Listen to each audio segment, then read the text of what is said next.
Shrewsbury, and welcome to the third annual Spirit of Shrewsbury. This event being the Spirit of Shrewsbury Parade. I'm Melanie Arisian, and of course joining me is one of the people we can thank for this wonderful event, Judy Polito. Hi, Judy. Hi, Melanie. This is great to be here. We have so many nice people around. The whole town is out. It's a happy and festive occasion. We have so many people. I think that this might be a good time for Melanie and I to thank. Absolutely. Judy, Some why people. don't you go ahead and talk about some of the wonderful people you've worked with. And Judy was telling me that you actually start when to We do each start- year's event. I keep saying parade, but it's event. Well, we start our first meeting on October 19th in a couple of weeks, and we'll have our meeting over at the town hall. All are welcome to come. Anybody that's here today that feels like they'd like to participate, we'd love to have you. And Sue DeLeo and Joyce Peralt, they are the ones that get everybody together, and we end up with the parade committee, which is a lot of fun with Manny Simonian and Tracy Bulish and Karen Polito and Ken Swift. And we have a lot of fun doing this, but there's so many other people. Well, why The don't you go ahead decorating and mention committee them? By all is means, you great. go ahead and mention them. The Linda. decorating committee who did the wonderful seats and area where the Grand Marshal and his wife will be sitting, and you'll see that shortly during the course of the parade. Yes, Linda Parmakian and Sue Ostrowski did a beautiful job with that, along with Martha Thomas. And they're the ones that came out here night after night and got things rolling and brought the chairs over and the pumpkins. And as you can see, Melanie, they look really It's beautiful. really very well done. And we also have a great committee secretary with Sally DeLeo and our treasurer, Arthur Dobson, and Manny Simonian, and our craft fair with Penny Moore, and so many other people, too, that we also should thank. We have all the town officials that have helped us anytime we've asked for anything, especially the Shrewsbury Light Department, who put up the beautiful Fall Festival flags that you can see. I think Melanie just commented on that a little bit. The a flags while are ago. wonderful, and they've been lining the streets now for, I think, a good couple of weeks, which has been a great opportunity for people to get excited about the idea that this whole wonderful event was going to be happening. Well, and our businesses really got behind us and supported us with this, and that has helped our treasury, that we've been able to have a few bands this year, and that's a very important thing to add to our parade. Oh, absolutely. And people have been lining up now for quite a while, and we have people lined up all the way up and down Main Street here. And then, of course, the parade is going to continue this year. Rather than going down to Dean Park, it's going to head to Patton School. And so we have folks lined up on both sides of Grafton Street as well. So it's really, the town has really turned out in supporting this entire week long of events. Actually, this all started on September 30th. So it's been things happening all over town. I know many town members have been participating and enjoying in what's become truly a wonderful festival for Shrewsbury. And I'd like to actually take the opportunity to read what your daughter actually wrote as friend and supporter. And maybe it'll give you a little flavor for those of you who are still kind of wondering, what's really going on with this? Why is Shrewsbury all of a sudden having a parade and having all these events happening on, like yesterday, Saturday, and all that kind of thing? And it says, in the spirit of celebrating our town of Shrewsbury, let's give thanks to our townspeople for helping to make Shrewsbury a wonderful place to live, for town leaders and employees for improving the quality of life for all, and the Fall Festival Committee for the opportunity to enjoy a great time together. And I think that really kind of sums the whole thing up. I do too. We had a lot of fun, and that's another thing. If everyone here would like to join us, it's just so much fun, and you had so many good friends getting together. And I'd like to ask everybody just to take some time and join us. It would be lots of fun to do Oh, that. absolutely. And it sounds as if you probably just heard that that noise. No, I'm told it's not. We thought that might have been the start of the parade. We are, of course, waiting for the parade to begin. It's starting down at the Shrewsbury High School, so they do have a little bit of a walk to get up to here at Town Center. So there is a little bit of time still possibly for us to be waiting. Why don't you tell us a little about our parade grand marshal, who is Edwin Ted Coughlin Jr. Certainly a face that is recognizable and a name that is recognizable to everybody here in Shrewsbury. Would you like to speak a little about how it is that the Grand Marshal chose to be picked, the criterion on how the Grand Marshal is picked, and how you came to choose Ted Coughlin? Every year, for the past 3 years, we try to, everyone on the committee selects some people that they feel that would be worthy of this. And it just means that you have to have a record of community service, an outstanding citizen, and be directly associated with Shrewsbury. And everyone knows Ted Coughlin certainly has been that. Absolutely. And it brings pride and recognition to the town of Shrewsbury. Our first one was town manager, Mr. Connie. And last year it was Jim and Barbara Donahue, and now this year with Ted Coughlin's selection, we're just delighted. It sounds as if, indeed, the parade may finally be heading our way. I think we still have a little bit of, it is exciting, and I think we still have a little bit of time maybe to speak a little bit about Ted and some of what he has contributed to our town. Would you like to do that, Judy? Oh, sure. Maybe read a little. He is a graduate of Classical High School in Worcester, and he attended WPI, and he has, his professional life has been as a professional engineer and a treasurer of Coughlin Electric. Most of you would recognize him from being an outstanding town meeting member and also being on the boards of our school building committees. He's helped us a tremendous amount, and especially with the Floral Street School. Absolutely. Do you remember that? I certainly do. And just spearheaded that and got everyone excited about what we really needed. And we're just truly grateful to him. He's just an outstanding man. He's also been very well known for the Mohican Council, for the Boy Scouts of America. He's chair of the Worcester Vocational School Advisory Board, as well as president and chapter of the Electrical Contractors Association. And amazingly, he does find time to serve as a Eucharistic minister at St. Mary's Church in Shrewsbury. I think we hear somebody coming up. We certainly do. We hear the sirens coming. I see some people walking, I think. To encapsulate, he goes on to have an outstanding list of volunteer organizations that he has given his time to. And we will also, as when Mr. Coughlin is seated here in front of us on Main Street, we'll also see his wife, Maureen Coughlin. They have 4 children. And as it's stated in here, it's obvious why Mr. Coughlin has been chosen as the Grand Marshal of the 1999 Spirit of Shrewsbury Parade. So it also goes on to say the Festival Committee hopes the residents of Shrewsbury will join us in thanking him for his many contributions to our town. And it looks indeed as if we have started the parade. You can see some of our firemen and George Duhamel, our fire chief, walking down Main Street, and we've got a couple of fire apparatus. This is the police at the start of the parade. Of course, we're going to be let in with a police escort. And you certainly can see, we can see along Main Street that the little kids are certainly excited about the prospect of getting to see the police and their sirens and the fire trucks and their sirens. All eyes are turned toward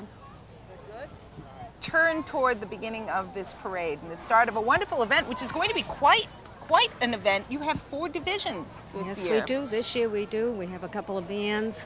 And it's just been so much fun. And quite a diversity, too. Yes, we do. You can see there one of the firemen, and he's waving to a couple of the kids in the crowd. The weather has been a little iffy today. Certainly not the spirit, but the weather has been. It looks like one moment it's going to cloud over and then the sun comes out in all its glory. It looks like it's going to hold for the parade and for the day, which is a bit of good luck for us. What's this? Is this the mystery walk here? No, this girl with the green. Are there?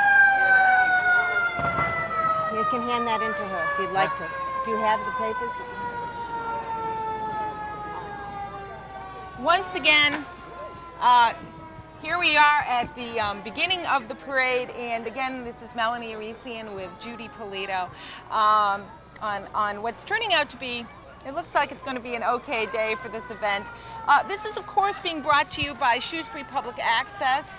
Channel 33, we hope you've all by now found us on Channel 33 from the former Channel 57, of course, with the town cable upgrade. And then once again, we're looking at George Duhamel, our fire chief, and some of our wonderful firemen. These are the guys that are protecting us. It's an opportunity for them to come out and say hello to the residents, and for the residents to wave and show a little bit of appreciation to those who are charged with safeguarding us. How important these guys are, Judy. And how lucky we are to have them. Absolutely. Not every community, of course, is as lucky to have the force and the number and the quality that we have here in Shrewsbury. Motorcycle policeman here leading us off, and here we go. We can hear it. This is the start of the parade. It's very exciting. There are lots Everybody's waving. I was going to say, we can see, you can't on the screen at the moment, we can see a lot of the little children that are waving and people clapping as they go by. It's like, oh, isn't this nice, Melanie? It is. It's very nice. It's nice to see them getting the appreciation and the recognition that they so richly deserve. We're joining in, clapping and waving, and we're having a great time too. It's just as fun for us. And absolutely. oh, look at this, Melanie. This is one of the antique. Isn't this wonderful? It's an antique fire truck that the department has. That's a real opportunity to see a piece of Shrewsbury history and a piece of fire apparatus history going by us.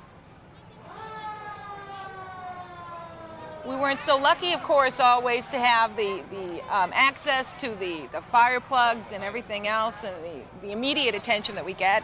Once upon a time, this was your life-saving moment when something like this rolled up, and probably hand pumped it practically. Probably. Oh, good. You know what's so great though is to have our firemen decide that they would give up a little bit of their time today and come out, and that is just so great to see everybody. And it looks like right now we're looking at the Boy Scout group, and it shouldn't be. The Boy Scout troop. We have troop, if I'm correct here, Judy, Troop 114, Troop 158, Troop 114 headed by James Carr, Troop 158 by William Whalen, Troop 227 by Bob Wiseman, and Troop 237 by Brett Stockdale. That's right. And you have a Grand Marshal car that's being driven by Don Reisling of Stowe, and he's a member of the Autoneers Horseless Carriage Club and has participated in the Dead Horse Hill climb for 3 years. The car is a 1905 Cadillac of the brass era. So this will be great, and you'll be quite seeing a treat this for soon. everybody to see. Yes. And of course the Boy Scouts. This is a very important part of Mr. Coughlin's daily life. Absolutely. He has devoted his time. And there he is, in what an amazing, in that beautiful, as it was called, horseless carriage. How tremendous, and what a beautiful piece of machinery that actually is. We're going back right now. You're seeing a picture once again of the old fire department machinery while we're waiting for the parade to move along.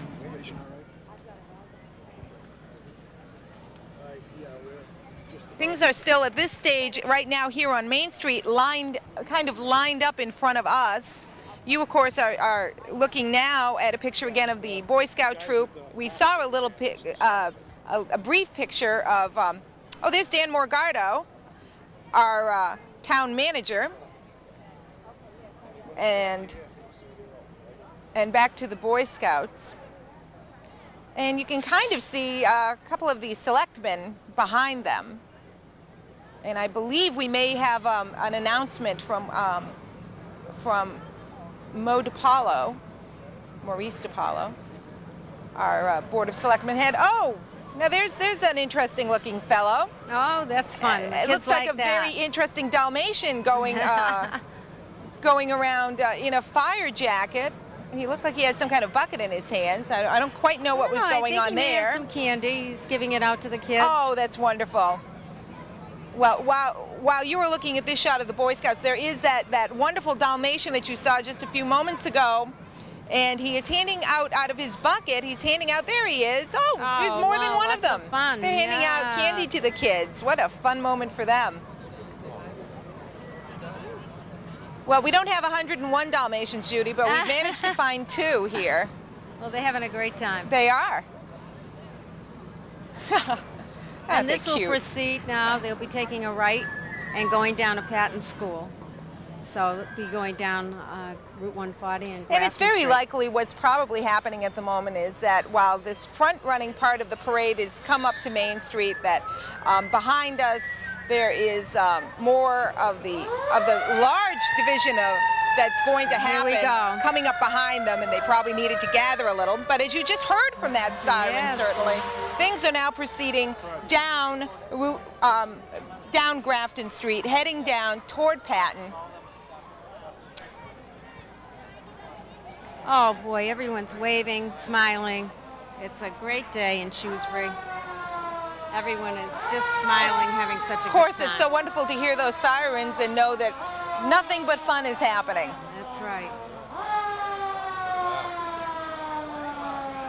And there, in that wonderful 1905 Cadillac, in beautiful shape, is our Grand Marshal, Edwin Coughlin, and his wife Maureen. It's a fabulous hat. Isn't that beautiful? Actually, he has on a pretty nifty hat himself. He has too. But that hat that Mrs. Coughlin is wearing is just wonderful, and what fun for them.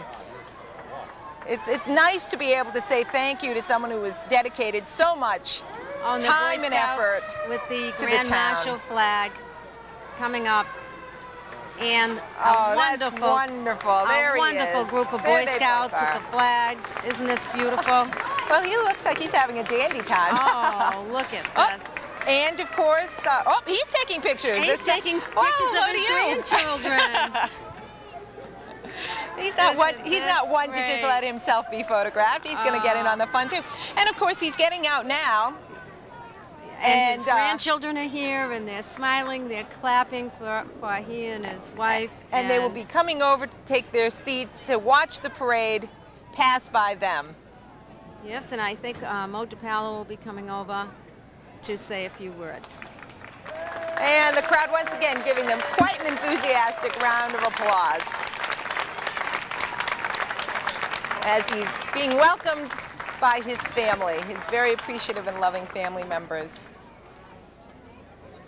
And yes, indeed, Mr. DiPaolo is going to make, I believe, a proclamation, Judy.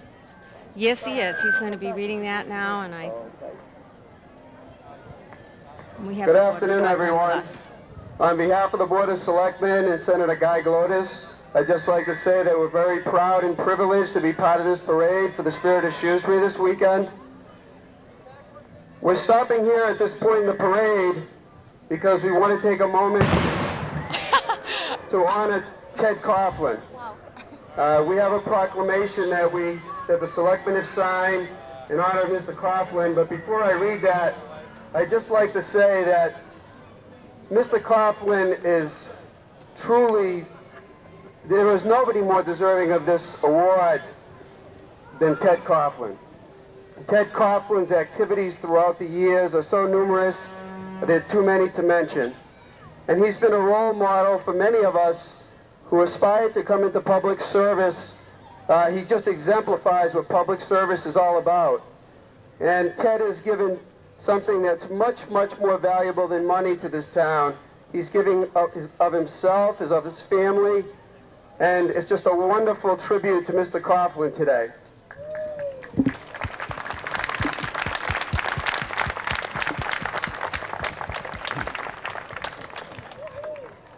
So in honor of Mr. Coughlin, we have a proclamation that I'd like to read. Commonwealth of Massachusetts, Town of Shrewsbury, to honor Edwin B. Ted Coughlin, Jr. for exceptional public service to his community. A proclamation. Whereas Ted Coughlin has served the community since 1963 by his many terms as chairman of several building committees with his resourcefulness, all without compensation or recognition, but only out of kindness and a strong sense of civic obligation.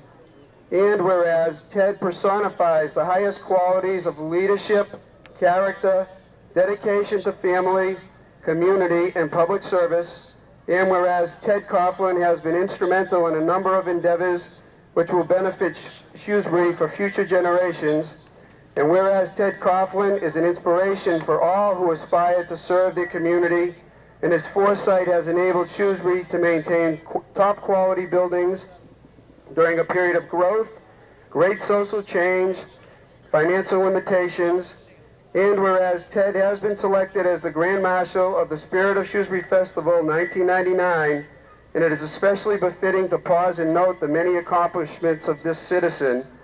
Therefore, be it resolved that we, the Board of Selectmen of the town of Shrewsbury, extend to Edwin B. Ted Coughlin the congratulations of the board for his many years of exceptional public service, and extend to him the appreciation of the townspeople of Shrewsbury for his many acts of generosity and compassion for his fellow residents.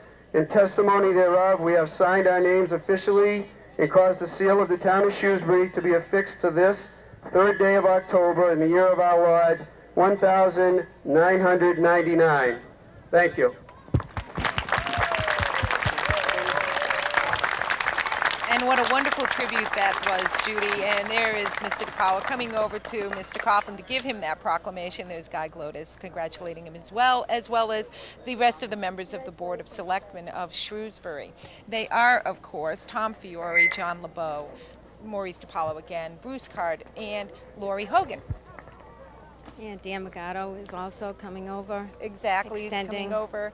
That's not on the screen right now, I don't think, but he is over there right now, shaking hands. There we have him with Mr. and Mrs. Coughlin. And so that was certainly a lovely and fitting break in our parade to the gentleman that looks like he's having the best time here today of all. My. And it looks as if we may have on our screen the Knights of Columbus, and I think that looks like some militiamen actually. They may have been the ones to shoot off those incredible gunshots we just heard. Hi, Karen.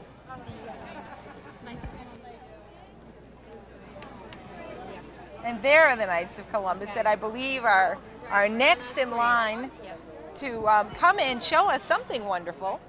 Yes, and they are going to come by and pause. And don't they look wonderful? Fabulous outfits. Those uniforms are just so colorful and impressive looking. I love those hats. It's a great hat day. It is, isn't it? Yeah, I think we'll have to do that. And this is also the Knights of Columbus coming by, and we also have the Shrewsbury Park and Rec Special Needs Program. It's a self-supporting program which provides year-round social and athletic activities for special needs people.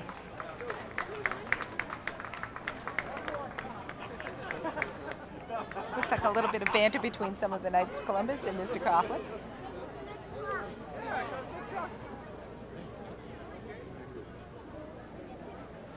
Saluting Ted. And here we come. And that was lovely. And this is traditional teams that the special needs have. They do the soccer, the skiing, the basketball, track, field, softball, and bocce. And they are also coming right along here. It's great. You're going to be seeing. Now it looks as if they also have some folks in some yellow coverings there. Yes, they're collecting. Help God's special children, and they're collecting, and they're also giving out candy. It's a very worthwhile cause, of course. Here they are, and I think they're going to say an oath here in front of Ted.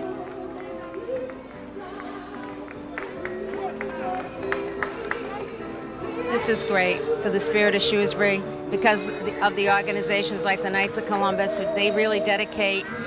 They're not on the screen right now. That is true, and they are right now. They are in front of Mr. Coughlin, yes, and waving and they are stopped, and they are There's some music on that float. There we have them now on your it's screen just as wonderful. well. Jerry Bernard, and Don Dago have been representing the Knights at our meetings, and of course a lot of other people are involved.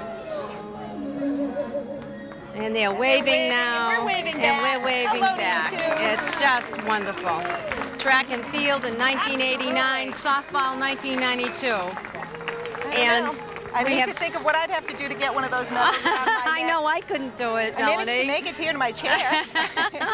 And it's just wonderful to see. And the one thing I have to emphasize is that the Knights of Columbus, the men there, you don't hear a lot about what they do. That's right. But they're dedicated. They work every single day. They do so Here much they for are our with community. the oath. There they are. Very That's well wonderful. done. Very well nice. done. Very nice. And look at all those medals hanging around Oh, their necks. Some folks here have been very busy.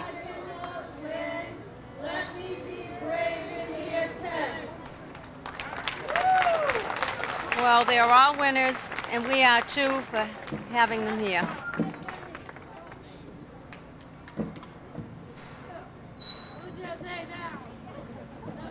They are really special partners to participate in our town's program. It's really wonderful to see.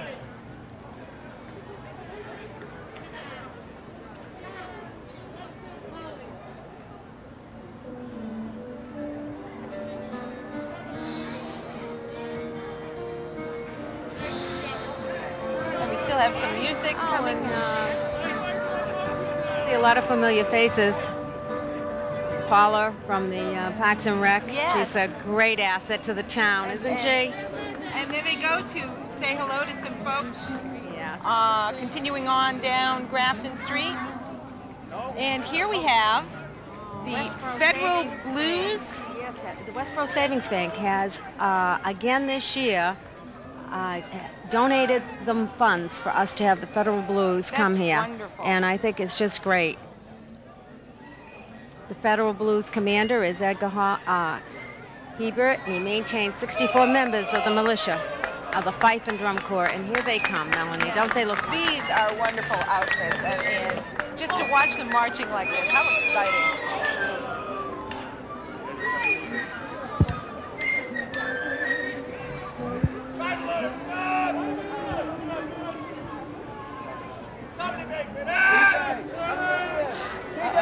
Cover your ears.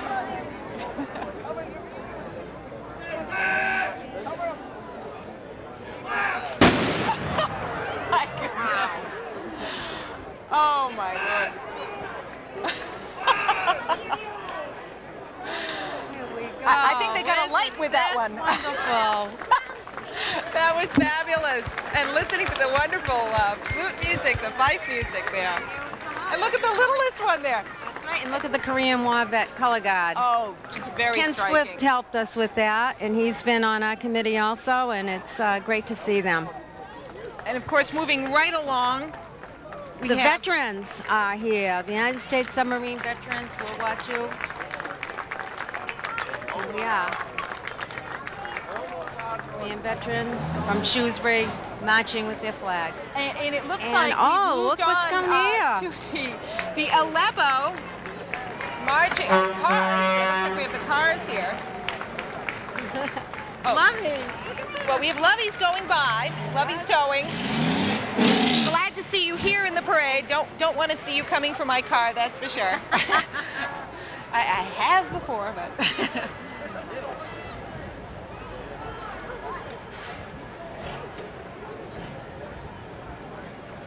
Loveys always donate every year, and the children love to see the big trucks. Oh, absolutely. They get a big kick out of it.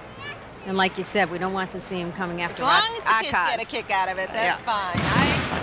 Oh, here go those wonderful, off your screen, but still within your earshot, I'm sure, are those wonderful guns that we just heard going off.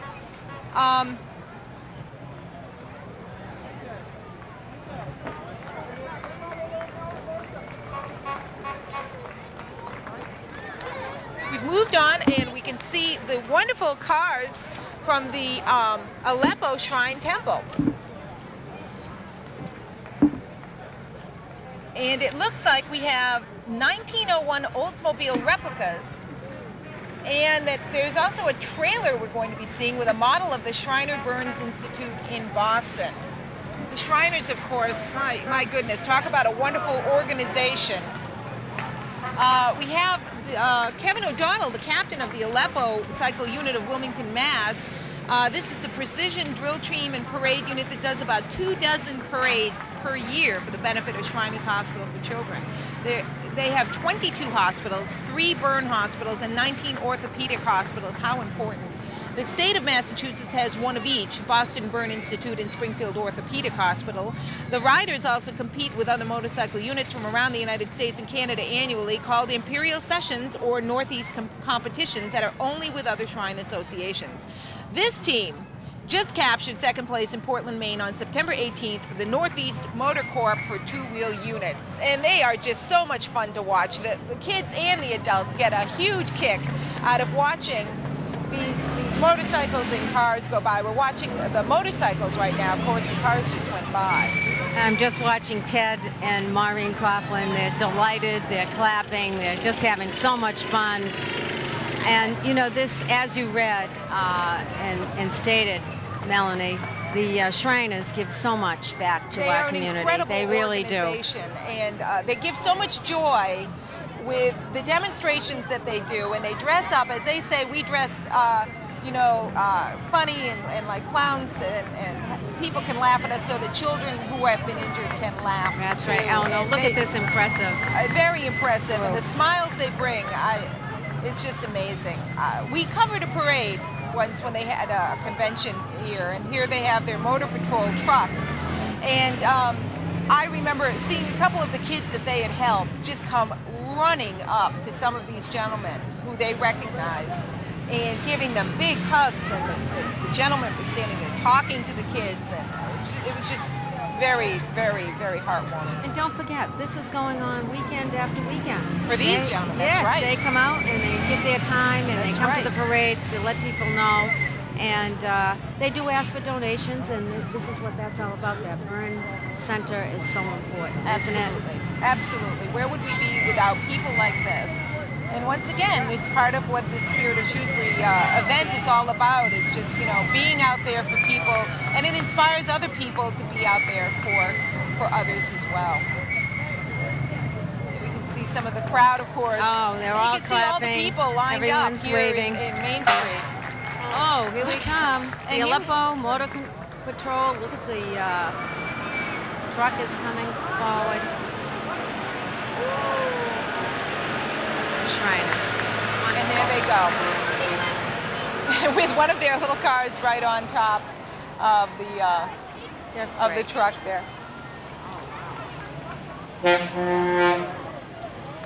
And here we have their motorcycle unit on that truck. And now we have Looking for a Sign from God. This is it. So what is this about? This is about Shrewsbury Child Development Committee.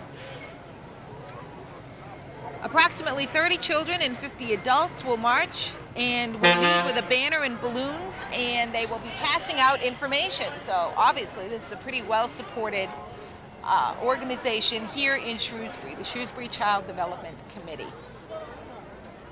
And there's their wonderful sign. That looks like a wonderful banner they have. A couple of jumping, joyous children. And Tracy Bolish, who has been on our committee, is part of the Shrewsbury Child Development. Also, she's a wonderful volunteer, and she's gotten that whole group together, and they look like they're having lots of fun. Look at all those balloons. I was going to say the balloons, but especially the two little kids that are handling that banner. They look like they're having the most fun of all. Yes, they do. And everyone applauding them as they come by. It's great. Boy, look at a couple of them riding in some of their little trucks, and oh boy. Great, with the blue t-shirts and the blue and the yellow, the Shrewsbury colors. And once again, I can see, you may not be able to see them at home, but I can see children that are sitting here on the street curb, and they're certainly pointing and waving. And yeah, they see some friends. Absolutely. And they're coming along. Oh, what a lovely float that is. This is the First Baptist Church of Shrewsbury.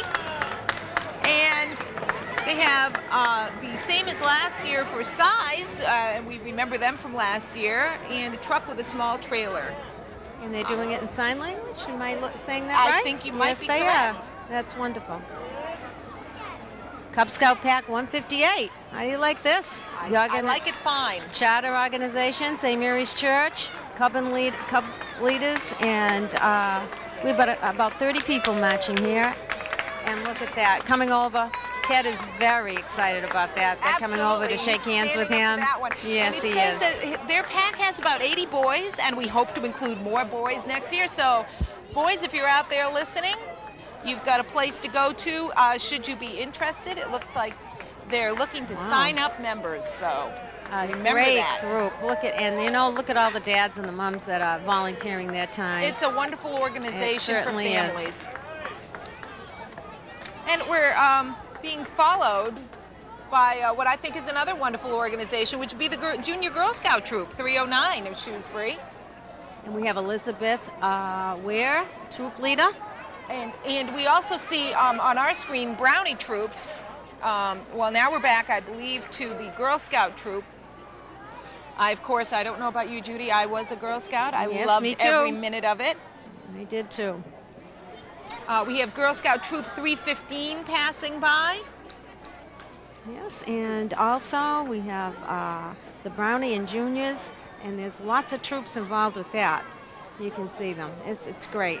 It's wonderful for the girls. And, absolutely. They do so many interesting projects, and you know, for people that are thinking, oh, you know, the Girl Scouts, I'm remembering, are just, you know, we learned how to sew and cook and that kind of thing. While those things are so very important for anybody that feels like eating or wearing nice clothing, it's so much more today. They're going in there, they're learning about all sorts of scientific things, technical things, artistic things. And the other most importantly, they're making friends. Absolutely. And lifelong friends you can make from being in the Brownies and the Girl Scouts. And I think, and they have their badges. They have their Remember badges. That? Oh, I lived for my badges. And again, it's a wonderful way to also, you know, for moms and for dads to, you know, it's a wonderful family outlet, family and organization. You know, when you're moving into Shrewsbury, absolutely, and you want to meet new people, this is the way to do it.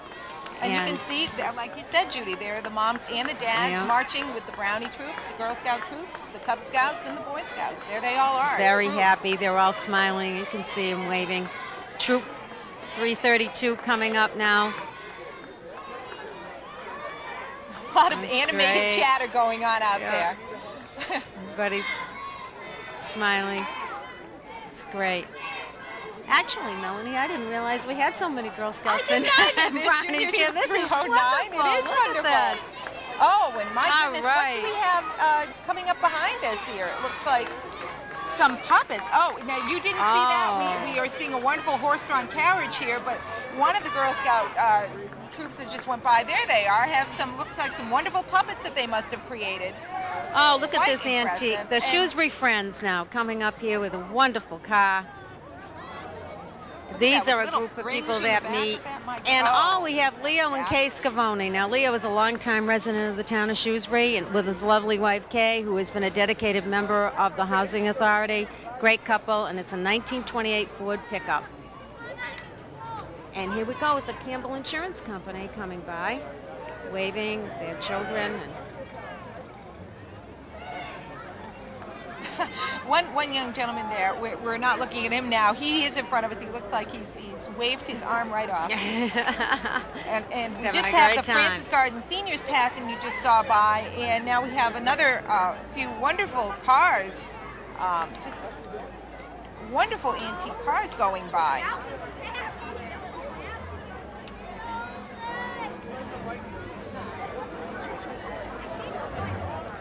I'm not quite sure what kind of model that is, but it's great. Beautiful shape. John Mashinsky is a resident of the town. We have the Francis Garden Seniors. We saw them go by. And look at this horse and buggy. The horse and buggy coming up behind this very impressively well-kept green model car. I don't know what kind it was. Flagship Bank has sponsored this again this year. And isn't that beautiful? Look at those horses. They're magnificent. They are magnificent. And with that a looks couple like of- lots of fun, doesn't it? It does, and a couple of nice scarecrows on that float. Oh, yes. But I and think the real thing for that one is those horses. And There's we the could- Council on Aging, it Aging, looks yeah. like, and another wonderful antique cart, and some nice antique clothing there. Some possibly motoring clothing. Maybe this is what folks were motoring in, maybe in the 1920s or something like that. They look like they have a lunch. They are. We're looking once again here at the, there we are. Yep, right behind the flagship float that you're looking at is Sharon Yeager with the Council on Aging. And then once again, that wonderful antique car with the folks in those great outfits. And behind them is the Council on Aging van, which is so important to all of our seniors here in Shrewsbury. And Melanie, how about the new senior center? It looks great, doesn't it? It does. They're all It's been happy very, about that too. Very impressive to watch that coming on board. And we have Worcester Central Federal Credit Union that you're looking at their float right now, or their sign, I should say. They have a van, a float, a banner, and marchers, and we're told a squirrel. I don't know. We'll have to keep an eye out to see about a squirrel. Right now, the on your cameras, the McInerney School of Irish Step Dancing, but we are watching what you just saw, which was the Worcester Central Federal Credit Union.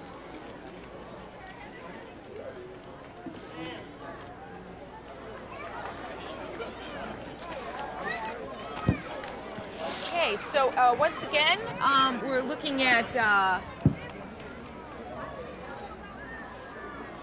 the Worcester Central Federal Credit Union van now going by.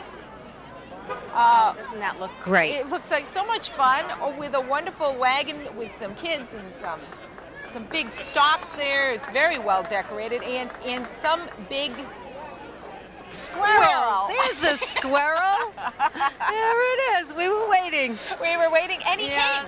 came. And the credit union people coming by with candy for the children. Or nuts for the squirrel. Here's the McInerney School of Irish Step Dancing. This, of course, has just been sweeping the world, if not just the country. I'm wondering if we're going to get to see some. Oh, I think we are. Oh, that would be a lot of Lubbies have fun. provided a truck. Oh, and my they're on the goodness. back of the truck. They Again, are. Lubbies, Here they are. donating some time and some of their men and truck to the town. And as you can see, look at Oh that. my God! Isn't that Look great? at these two. Oh, I'd love to learn how to do you that. know, that looks like so much fun. Doesn't it? And the costumes are adorable. They did a lovely job. Are we going to get two more? Maybe, maybe not. I don't know. Look at this. Maybe great. as they pass by beautiful. Mr. and Mrs. Coughlin, maybe they will do a little bit more for us. Oh, we have some children on the ground there that are kind of stepping away, kind of jumping. And there they go on the truck. Look at this. Fun. Well, you this have has to get added them an awful young. lot You can to do the it at any parade. age, of course, but if you teach children young, they'll have it with them for a lifetime. That's wonderful. Look at that. See, if I tried that, I'd probably kick my partner. I know I would. It'd be painful, I think, for my partner. Look at those steps and how intricate. Look at them go. And the costumes are beautiful. They are aren't beautiful. I don't know who was sewing those. Maybe some of those Girl Scouts and the Boy Scouts get together. It's great. My goodness, look at her go. Very nice. Very nice indeed. And that is now the Well, I think we're not the looking them on Irish your step screen. dance. That was the Irish step dances. I think right now, up here, we're seeing a little bit of the young gentlemen doing some of that Irish stepping. And I think everyone giving them a big hand. Quite a big hand, well And deserved very, too. very nice. Ted and Maureen enjoying it thoroughly. And we are too. Absolutely. I'm hearing some noise, and it sounds like it might be the Pop Warner cheerleaders.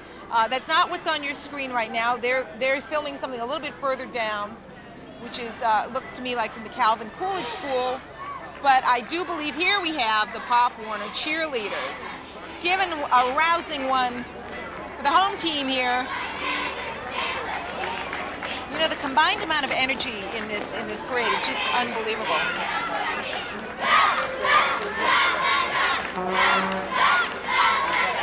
So those pom-poms look like fun. I want one of those. They've got the blue and gold The on for blue the. and gold. It almost looks like the Shrewsbury cheerleaders. It should be the Shrewsbury colors. That's wow, right. That's great. Well, we have some big S's on there too for Shrewsbury. Yes, we so. do.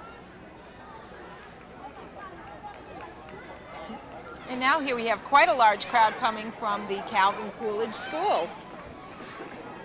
That's the elementary school, of course. We'll have students marching and possibly a float. It looks like what we really have are students riding in the antique car, which I think you'll be seeing now. We have the class of 1924, George W. Newton, who represents Shrewsbury High School's past.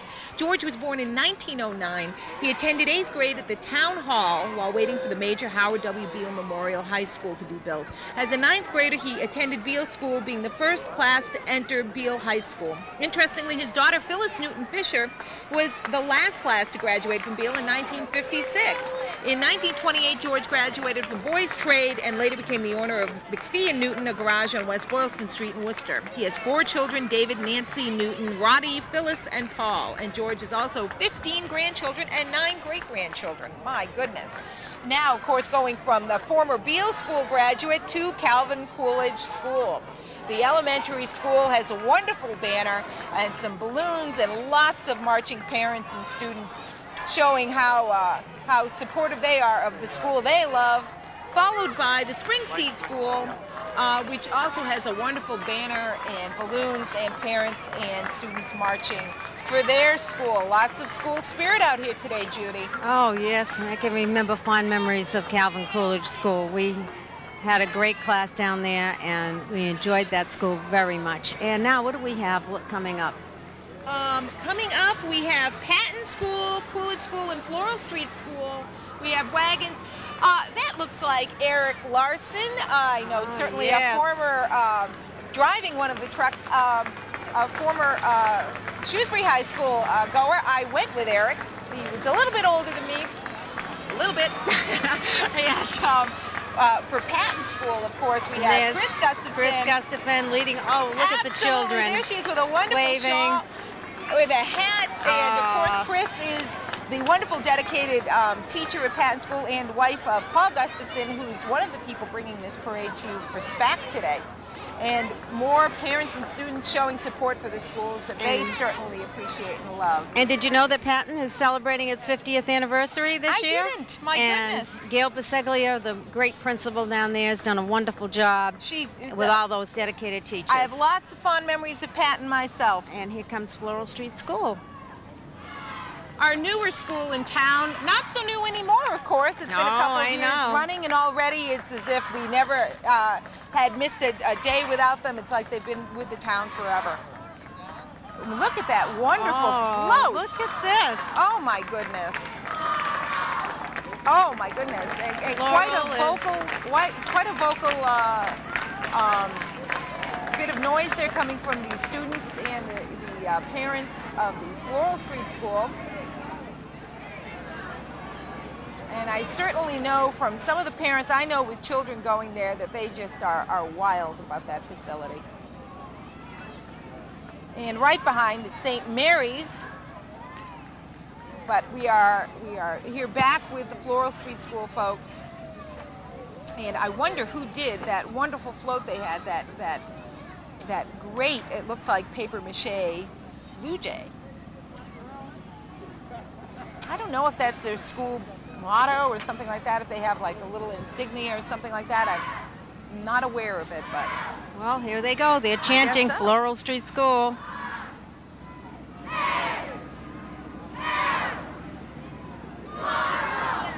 And I'm sure Mr. Coughlin is very proud of the fact that he was very instrumental in getting that school off the ground and has worked very hard along with his other committee members. Absolutely. So lots to shout about there. That's right. That really is. That is so impressive. And the beautiful flowers, the color surrounding that.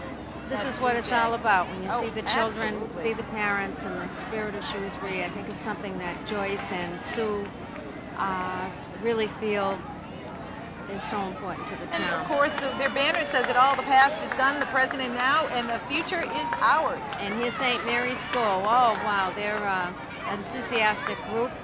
They want to make sure that Mr. Coughlin, there are a couple of jumping children there. They want to make Yeah. sure he sees Yeah, them and their school just as well as Floral there. Don't want to be outdone. No, St. Mary's is a big part of our community. Absolutely. All waving. Lots of parents and kids coming out for all of these schools, show support for the schools that they know are so important to them. We also, at St. Mary's, has Leo Guerra and Madeline Denzilio and 1969 Thunderbird.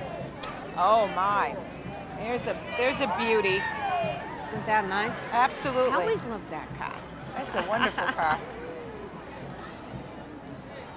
And here's Beale School. So we saw one of our graduates from many, many, many years ago, and now we see some of our present students for Beale School.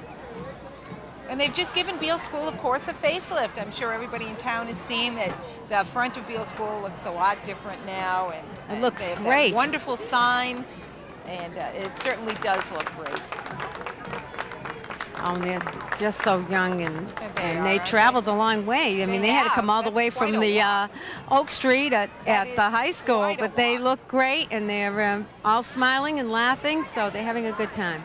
Okay, and it looks like we have some Shrewsbury Youth Hockey Association. We have some stick players here. Oh, they look great, too. They do look great. They look like they all have their teeth, which is, of course, wonderful. When you have hockey, you never know. Oh, we have one couple. We have a couple of the kids out there on rollerblades. Yeah, with their hockey sticks. That's right. They can practice ice notwithstanding. And I see some girls on that hockey league. That looks pretty impressive. I'm glad to see that. Now, right now, you're looking at one of our upcoming bands, but actually in front of us are the Gymnastics Learning Center members. And now you're seeing them, and they're doing some cartwheels and some round-offs and flips. There we go. Oh, my goodness. Oh, that's wonderful. Oh, and a nice little back layout. Unfortunately, it just went by there. Look at that. Oh, my goodness. A round-off, I believe is what that's called. The handless jumps. Shrewsbury Insurance Company has provided this those wagon. horses and are just fantastic. look at that. Isn't Look that at beautiful? those. That's just great. We thank them for participating. They did last year, too, and it's a great addition. And a wonderful little motorized car. Look at that. Oh, it's a lot of fun. Oh, look at the clowns. The clowns. The walkers, the clowns. This is the Bell Atlantic Pioneers. And look at our bookmobile. That's right. Well, you should take a good long look at it. Right. Unfortunately, the bookmobile, it looks like, will not be with us for much longer, but a wonderful long tradition of serving Shrewsbury. It's very important that we remember that the bookmobile was there when Spag and all of Bugatti Spag donated that. donated that. The bookmobile was there when people couldn't get into the town as easily possibly. There's the Shrewsbury Chronicle, which is certainly definitely contributing a lot to Shrewsbury now. Right now we have Bob Monroe, Local 143, I'm seeing. What nice little musical interlude there with a grand old flag. And the Remax first choice car there. Look at that, clouds and balloons on their car. It just makes you think that car is going to float away any second. Oh, now I personally think this is the most important should talk float about in the this. entire parade. This is the SPAC truck, Yay. driven by Kelly Jefferson, and it looks like Bill Ney, our manager, is filming folks. We've got Lori Bergman's son out there, maybe a couple of friends. We've got, there's Bill. We're filming you, Bill, and you think you're filming us. You're on TV. And of course, you can find out all about joining Bill and all of us at SPAC, your community television station. We're now channel 33. Not We have to 57 get used to anymore. that, That's right. Melanie, 33 and 34. We have to get used to all the channel changes, but remember to find us, because on our channel you will find events like today. You will find your neighbors and friends talking about important things or sharing interesting things they've discovered or learned about. You can find out all about Shrewsbury and about your community on SPAC. Nowhere but SPAC will you find it. And here we have some of the groups that are on Shrewsbury Public Access. There's Lori Bergman waving. There's Linda Turner with Points of Impact and Advise. Una was there with Nissan Bomb News. She's also an Irish stepper. And we have some more folks with cameras passing out candy. Right here we have the Stepping Stone Community Theater. We anticipate that the 10 to 15 theater members in costume will participate, and they certainly are in the parade. And Something new that's been here at Edition of Shrewsbury. It sounds marvelous, doesn't it? I think it is, and it does sound marvelous, certainly, and they were very, very colorful and interesting looking. The Shrewsbury Rotarians are going by. Oh, that's a great group. I see Arthur Dobson is there, and I think June David Kors is the president, and they have made a great impact on this town. Absolutely. Just another example of people who are contributing so much to our community. Unsung heroes. And Joe Montecavo, great guy, just did a beautiful dinner last night, always raising money for the town, and that's the Rotary Club of Shrewsbury.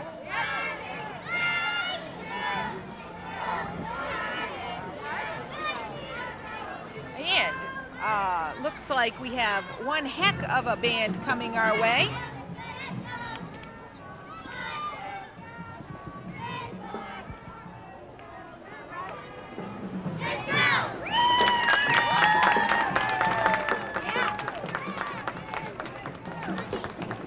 And of course, here we have so much fun some more here. folks from the Rotarians going by in what looks like to me like a very funky car. Somebody had some fun stripping and painting. I think that's the Artist Guild. I think you might be right. Yes. And very artistically done and colorful and fun, and it really makes you want to go out and get a paintbrush and express yourself. I think the Artist Guild, too, is a new organization, and John Gaston and Steve Perkins are the gentlemen that are involved in it, and I think we should try to give them a little support. And now we have Advise, a wonderful organization that's coming up here. Advise is a very important organization. Of course, Linda Turner, who just walked past with her Points of Impact sign, is also very active with Advise. Such an important awareness group for people in Shrewsbury. You know, if you need help, Advise is there. Yeah, Janet Trippi, and preventive and great proactive girl that's been involved in it. And now we have Tony Trippi with his yes, antique we do. car. Tony Trippi is in front of us right now. Yes. You were seeing him go by in a wonderful car in another wonderful driving outfit. Look at that with the hat and the gloves. Isn't that and nice? The glasses there. That's a beautiful car, isn't it? Absolutely. Cars are so fabulous to see. And it looks to me like we have the Shrewsbury High School marching band coming look down at the street. this. It's fabulous. This is a The nice baton way. twirlers. Oh, they sound pretty impressive at the moment. Of course, I have very fond memories of Shrewsbury High School and of the marching band. A wonderful organization for your kids. Play music and march. So much fun.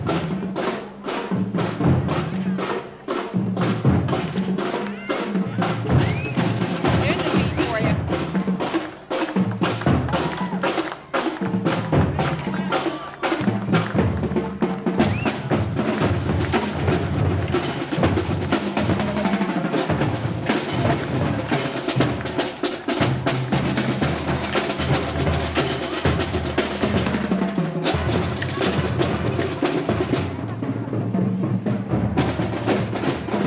Lots of fun. You can hear it all. Some of our cheerleaders going by. The volleyball team. Oh, Look at this. I think you're right. It's Yes. the volleyball team. I How thought, about and there's Ingrid Gustafson. That's how I She's knew it here. was the volleyball team, because it's Paul Gustafson and Chris Gustafson's daughter, Ingrid, who's a member of this team. And it looks like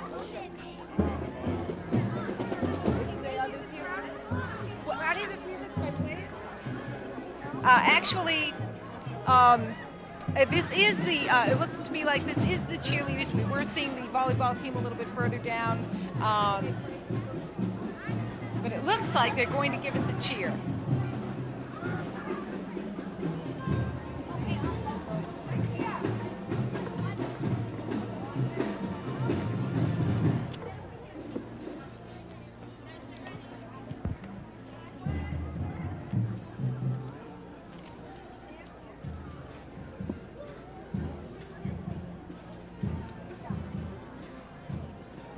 They're just going to put the music on, and they're going to give us a great cheer. This is a great way to end up the parade. We're almost near the end. See them coming along. Here they go.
What fun. Wow. Quite a cheer from them and quite a cheer from the crowd. That was very well done.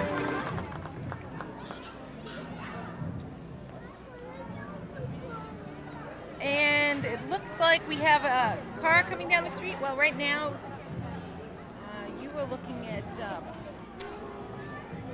picture of the truck. There go the cheerleaders. I think they might be doing a little bit more off camera here. You can hear them, certainly.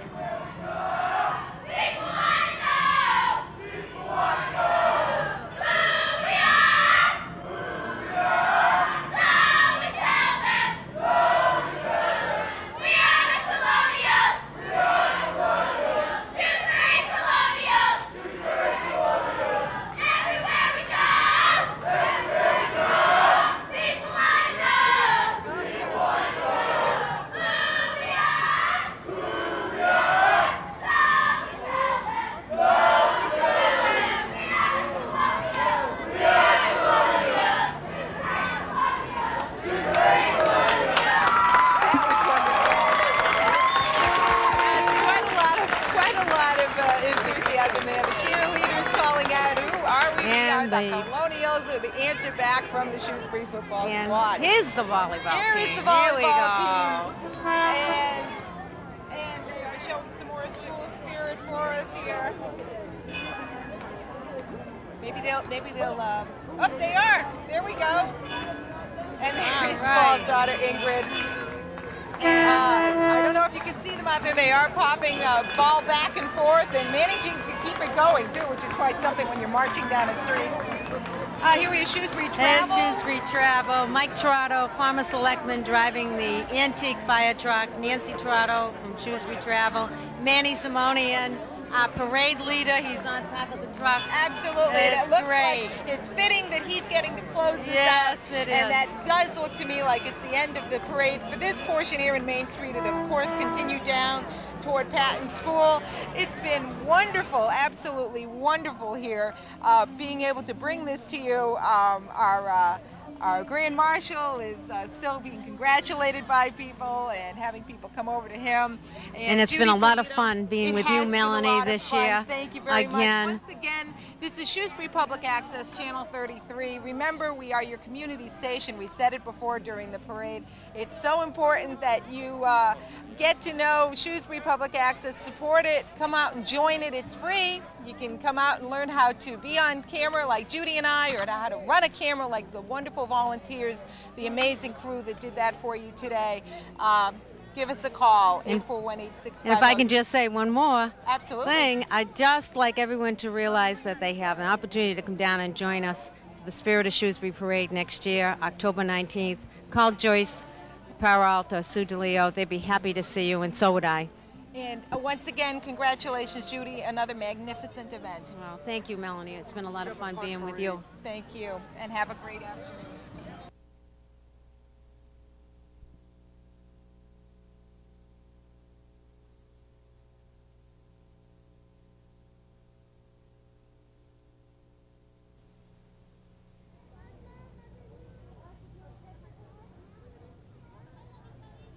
Hi, it's that time of the year again, and it's a gorgeous day for the 3rd annual Spirit of Shrewsbury Fall Festival. I am so totally amazed at the wonderful community. This is bigger and better than ever. It's more colorful, there are more people, and as you walk around here and you look at all the activities and all the community groups and the nonprofits that are out here making us a community, making us better, it brings tears to my eyes. I can't, if you're home and you're watching this, you are in the wrong place. You guys heard me say this last year. You better learn your lesson and come on down. But what I want to do right now, do you hear the clapping? We just had an a cappella choir singing. This is wonderful things. Right now I want to talk to the John Gaston, who is the founder of the Artist Guild of Shrewsbury, which was just beginning last year. And John, come on and let's talk about what you're doing here. Hey, John, thank you. Thank you. So tell me, this guild started, what, a year ago? Yes, about 15 months ago. And we're slowly growing and making some news here. And the whole concept of what we're doing is to bring arts to the community. And boy, I think we did it today with the car painting that's going on. It's really a lot of fun. Now, can anybody be part of your Artist Guild? I mean, do you have to have a real talent for it? Well, it all depends on how you want to attack it. I mean, we're welcoming people. I do this professionally, but there are people who do this basically as a vocation, an avocation, and but we're soliciting everybody, sponsors and people who just like to generally support the arts. Any group needs hands. Yeah, absolutely. Any group needs hands. So, John, you're doing something that totally amazes me today. And again, every year there's something new going on here. You're painting a car. We're painting You're a painting car. a car. And this is not Mako. I think it's turning into Mako, but that's okay. Right. No. Anyway, what I'd also like to do is bring Liz Yushinsky here, because I understand that this was her idea. Absolutely. So, Liz, can you come on here? Because I think I think we need to talk about this. So we've got a car. We have a car. Actually, this is car number 2. What do you mean? You mean you guys have painted a car and it's left and I haven't even noticed? Well, I have already begun this project with my students from Spring Street School last June. I drive my art car every day. This is my other car that we have now turned into an art car. So this is not, it's not like people are pounding dents out and repairing it, make it all look like one big thing. You're actually letting anyone come up here and put a brush to it? We're making art happen. Everyone is going to be an artist for a day if I have anything to say about it. And everyone has. People have come up and said, I don't know how to paint, I don't know how to draw, and they're picking up brushes and they're doing it. So that's what we're all about. That's incredible. And I want to thank both of you guys for being here and talking to me. And it's wonderful to see this happen. John, we go way back. Yes, congratulations. Thank you very much. Thank you. Another group, and many groups are actually represented here, and they become the churches in town. Now, any of you have watched any of the broadcasting on Shrewsbury Public Access Cablevision now, Channel 33, you know that we have a lot of programs about faith and faith issues. And I'm going to tell you, what else would bring a beautiful day like this to Shrewsbury but faith issues? So one of the smaller churches, but a feisty church in town, is a Methodist church that recently became a name, and I recently got a name. And I'd like to bring Reverend Miriam Chamberlain to talk a little bit about why Wellspring. Wellspring United Methodist Church, is that the full name? That's right. Wellspring United Methodist Community of Faith is what we call it, Linda. I like the community of faith thing. So when did you guys come up with the name? Oh, it was earlier this year. After much debate and discussion, we decided that Wellspring really exemplified the real spirit that we have in the church, that Jesus is the basis of that wonderful gift of living water, and that we feel that we were really filled with that wonderful water and that wonderful spirit. Now, last year, I mean, I haven't really looked at your table, but I think you still have pumpkins like you did last year? Yes, we do. The only thing this year is that we're asking people a very simple Bible question in order to get a pumpkin. Oh, that's good. If my mind is fried, I'm not going to get my pumpkin. Oh, well, we'll help you out. Make it real easy, like the first man and the first woman, you know? We do that. Those are two of the questions, that right there. So that's great. That's really awesome. And I really want to thank you for being here and for having such a strong and continual presence within this community. Well, we're still meeting at the Floral Street School. We do not yet have a building, but we're there at 10 o'clock on Sunday morning, and we welcome everyone. Great. Thank you very much. Thanks, Linda. Thanks. Well, here we are, Community of Faith, and they're not on my list, so I don't know if we have name tags, but it seems like Jack and Joyce Peralt are here, and I have to tell you guys, this is an incredible production to put this on.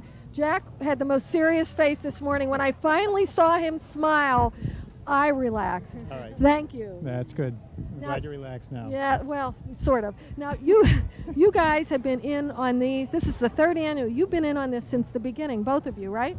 We have. You're nuts, right? No, today I am relaxing and just enjoying all the activities. After putting in that much work, and of course it's a team effort. I'm just enjoying the day, and we really couldn't ask for a better day. This is just fabulous. Just how we imagined it. It's just what we hope it would be. It's bringing people out and bringing people together on the common. So Jack, are you going to do it again next year? Why not? I love it. I love it. Anyone else would say, but these two, you're going to do it too, Joyce? Yeah, if he sticks with me at least one more year, I'll help with the co-coordinating the events. This is absolutely fantastic this year, and I'm a part of it in many different ways, and I want to thank you both for making it easy for these things to happen for people in town, really. We're glad to, and I'd like to say too, if anybody has any ideas, come on forward, because that's really what the whole festival is. It's whatever anybody wants to bring forward, and that's what it is. People and that's wonderful. Thank you very much. Thank you. Thank you. In the spirit of having teamwork and everything, I'd like you to take a look at some footage from this morning's road race down at Dean Park.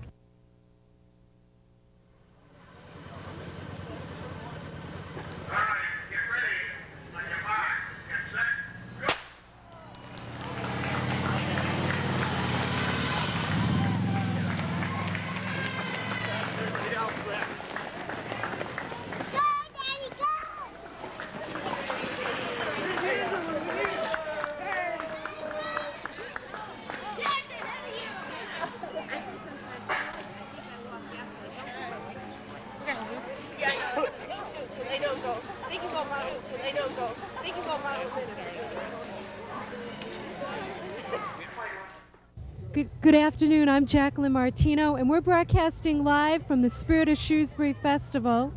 And with us today we have Manny Simonian. Good afternoon, Shrewsbury. This is Kathy Esper here with Manny and Jacqueline. Manny is a member of the Shrewsbury alumni, and he's also the director of the Shrewsbury Parade. So, Manny, would you tell us a little bit about your role in the Alumni Association and how you got involved with starting the parade? Well, my association with the Alumni Association is a little different than the parade, but the parade came about. I felt we should have had one the first year, but it was a little too soon because it was our first year of having a fall festival, so we decided to have the first one last year. And I've always been interested in parades and felt it'd be nice to give it a shot. I hear we have quite a big crowd this year. This is the third year that we're having the festival, and it's which year for the parade, Manny? Second year for the parade. Yeah. This is the second year for the parade. And are there folks in the parade this year, Manny, that you didn't expect that did join, that decided to get on the bandwagon, so to say? Well, not so much we didn't expect, but a group that I felt we would like to have in it were the Shriners. And we've been very fortunate to get 2 units of Shriners in this year, and hopefully maybe we can add to it again next year. Last year we did have one of the Shrine, the Oriental Band, and maybe we can get one of their groups back again next year. But we have the several in the newspapers. The banks are involved in it. We have many of the organizations in town involved in it. The schools are in it. We have a new band coming in this year from Worcester. That's as well great. as the Shrewsbury High School band. I think Manny was telling us before, currently a lot of the organizations in Shrewsbury run in the parade or walk in the parade. Is that right, Manny? But we're really looking to open it up to the community. Can you tell us a little bit about that? Yeah, what we'd like to see more of, more floats, and we'd like to see individual floats or organizational floats. It'd be nice to know if we could have 2 or 3 floats in each division. As of now, we don't have that many, but we'll have 4 or 5 this year. Manny, can you tell the folks at home when the parade is going to be running this year? Okay, the parade is going to start at 1 o'clock. It's going to start at the 1 o'clock tomorrow? Tomorrow morning, tomorrow afternoon. And it'll start at the high school, go up Oak Street to Maple Ave, come east on Maple Ave to the Common, and turn right on Grafton Street, and it will end at the Patton School. Do you want to give us Manny's best tip for the parade? Where to watch? Yeah, the best, I think the best places to watch will be at the Town Hall or at the Common. That's because we're going to have actual performance stops at those 2 places. We'll play all along the route, but we're going to try to have that as our performance stops. Kathy and I here, and you shared some thoughts with us about how people can get involved in the parade next year. Would you like to? I'd like to talk a lot about it, but I'll just talk a little about it. Okay. What I'd like to have next year, directing it or not, but what we should have are parade managers, and what they would do is they would be free, and you can call and leave me a message, and I'll get back to you, and we'll discuss the situation, and hopefully people out there will hear us. You got any big plans for the Millennium Parade yet, Manny? Well, that's why I'd like to have division managers. I'd like to see a lot of floats for the Millennium. Okay. I think that'd be a great idea. And tell us a little bit about Worcester coming in. You're going to open it up to some other towns, or what's special about Worcester, Manny? Well, this year the second band is from Worcester, and maybe we'll add several more bands from Worcester next year. Or maybe some local high schools as well. Do they play pretty good music? We hope so. We know they do, but I haven't heard them personally. They'll be good. Come on out. Pack the parade route. The parade is at 1 p.m. tomorrow, Sunday, October 3rd. Beautiful day here in Shrewsbury, and we're on the Common, and I have the judge and I have the constable of our Shrewsbury Fest today. Judge, you look very familiar. Can you tell us a little bit about what you're doing today? I'm the bailiff. I'm Jack Feldheimer, and I'm collecting a lot of money for the senior citizens. A lot of money for the senior citizens. What are you going to do with the money? Me? I'm not in that category yet. Oh, okay. All right. None of us are. The judges, though. That's why we lock them up. We go after the people that are taking the money. Aha. So what do we do with this money? The money goes towards furnishings for the senior citizen, the senior center. They need a chair to sit in, you know. Oh, yeah. We need your help. How many people have you had so far in there? I think we've had about almost a dozen, and they've been all real congenial, pleasant, from politicians down to me. You were in there too, or? I visited it. Oh, you visited it, Right. okay. Who's in there now? Kevin Byrne and Reverend Garber. Okay. And do you have any other people that are going to be in there today, do you know of? We're hoping so, and that the other people have signed up. They just haven't arrived yet. So we have an hour to go. Okay. The judge will help you. The judge is going to help us on that. Judge, you look very familiar. Yeah, John Sambakos. We taught at the high school for 30-some-odd years, Jack and I. And we've been doing this jail and bail now as judge for 3 years now. It's the 3rd year. Very successful. Sounds great. And isn't it a beautiful day today? Oh, it's a gorgeous day. Best thing, I think, one of the best things that has happened to Shrewsbury is this festival. And it's getting bigger and bigger every year. I think eventually we'll probably expand this and end up down at Dean Park. make Probably. it as popular as that 4th of July celebration that we have. And maybe we can jail more people. Wow. We can raise more money. You're going to put me in jail sometime, Jack? We're looking towards you. Oh, okay. But Just Joan watch that, Donato, the watch chairman. that club. I'll try to watch the club. Joan Donato, the chairman, has done a real fine job. Yes, she has. She's really a good worker. Yes. And with And- John and myself and Louise Russo, hey, we got things under control. That's true. Ring that bell. That's what we want to do. There you go. Everybody. Come on in. Okay. Now, so you're going to go back to jail? Yep. Okay. We got to get them out. So it's nice talking to you. Thank you very much. Nice being here. Right. Enjoy the day. Thank you. I will. Okay. Bye. Thank you, John. Bye-bye for now. And, We'll see you up at the jail if you buy there. Great. Great. Good Thank to see you. Great. We'll see you later. Bye. Bye-bye. Bye-bye now. Thank Okay. you. We have Henry Wood. And Henry has a booth that's up at the other end of the common here. Could you tell us a little bit about it, Henry? Well, I sure will. We're conducting today a mystery history walk. We have a nice forum here that people can take around town and fill in the blanks. And at the end of the day, we're going to draw prizes from a hat as to when people get the correct answer to this. But what they're going to do is, taking this little walk, is to learn something about the history of Shrewsbury. And there's quite a bit here just in this area. It's amazing what you can find just by looking at the different monuments and signs. That's true. Shrewsbury has a very, very interesting and a rich history. It certainly does, and if you just walk around the common, you'll see some of the old homes and what have you, and the one home that's directly behind the camera there is part of this walk, and that was built in the early 1700s. And the date on the church is, it's actually before the Revolution. Oh, it certainly is, and they're going to be, that church and its property is in this walk also. There are several people that put this thing together. Paula Lupton and Happy Thomas had a lot to do with the putting this together. We had got the idea originally from the Boston Globe Halloween walks that they had from several years ago, and the three of us put this together, and it's been a lot of fun because we've learned a lot ourselves. That's true. I had an opportunity to go to the cemetery, which is located in back of the church. Could you tell us a little bit about that? Well, of course, that cemetery has some of the old original settlers in town.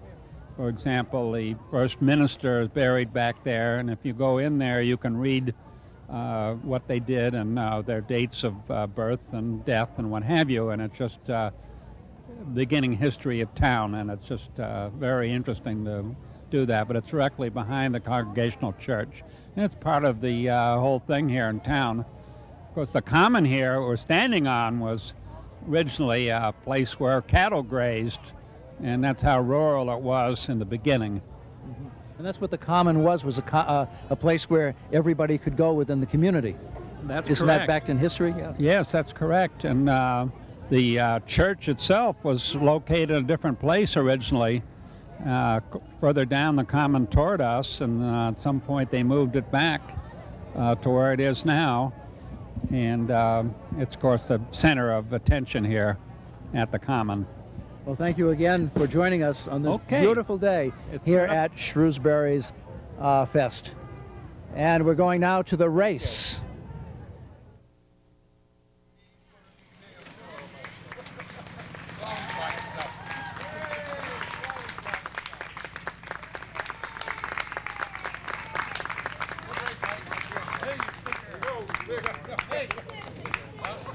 I don't know why we just don't make it automatic.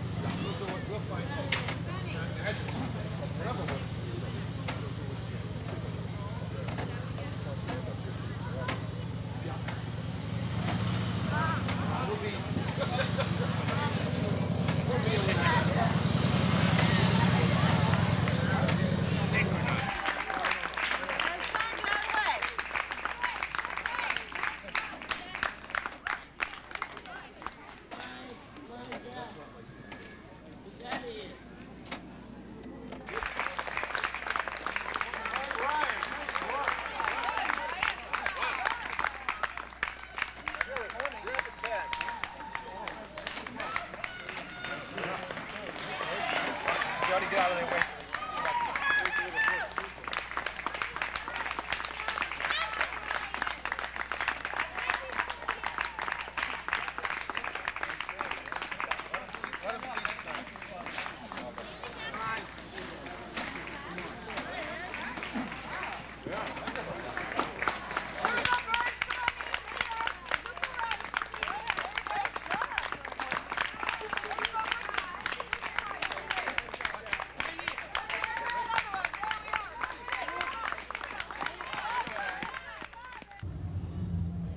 Shrewsbury. We're here at a beautiful afternoon for the Spirit of Shrewsbury Fall Festival, and we're lucky enough to have Sue Falzoy, publicity chairman for the festival, and also Sue DeLeo, who's a co-chairman for the festival. Sue and Sue, want to thank you both very much for spending a little bit of time with us. Can you share with us some of your role in planning the festival? It's the third year now. Let the folks at home know how long you guys have been involved and what sort of things go on in planning for the great weekend or 4-day festival. Okay. I've been doing my work actually. Actually, I have been working every month out of the year. There's only 1 month in November that I can take off, but I'm generally planning to advertise the monthly meetings, and I do articles and I send them to newspapers. Thank goodness for email. That has been great. And also the word has gotten out through to Yankee Magazine and outdoor magazines, so not only do the people in town hear of the Spirit of Shrewsbury, but also in the area and out of state. So it's a lot of work, very time consuming. Very time consuming, but I imagine very rewarding, Sue. Got yourself right up on the web, so you're in gear with everybody else, and you're doing some national publications, it sounds like. That's terrific. Sue, would you tell us a little bit about what you and your co-chair or your co-partner in crime do during the year for the Fall Festival? Actually, what I first have to say is Sue Falzoy has done an incredible job with publicity, and I call her the email queen, because every time when I go into school, there's another 1 or 2 or 3 messages from Sue. Joyce and I work as co-chair for the Spirit of Shrewsbury Committee, and basically everybody comes to the committee with a variety of jobs that they would like to do, or activities that their group or church would like to sponsor, and we just put it all together with their help, and Sue does the advertising, and all sorts of people putting in a lot of hours, but it really is very rewarding.